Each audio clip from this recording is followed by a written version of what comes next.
Balik trabaho na ang kapuso nating si Solenn Heussaff na ngayon ay Mrs. Bolzico na. Kabilang si Solenn sa cast ng pinakabagong sexy sitcom na A1 Ko Sa'yo. Matapos natin siyang kumustahin, sinilip na rin natin ang mga laman ng kanyang bag. Ano-ano nga ba ang mga bag essentials si Solenn? Let's watch this.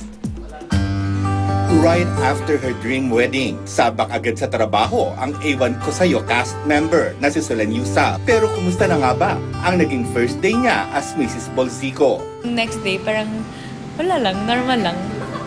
Malungkot kasi lahat umuwi. Very open ako dati na naka-live-in kami for 5 years.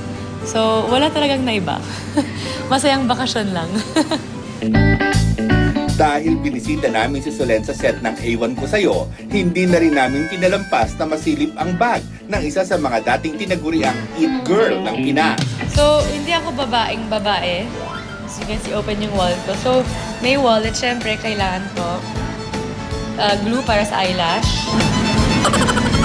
Salamin. Cellphone.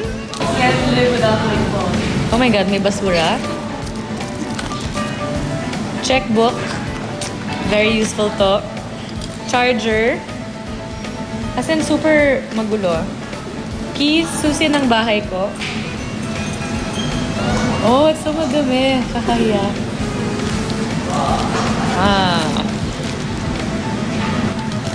Bills. I don't know. And water. Yun lang. Yung iba paper or mga coins, may coins. 10 pesos, mayaman. Ayan. Simple ako sa bag. As in, hindi talaga maayos.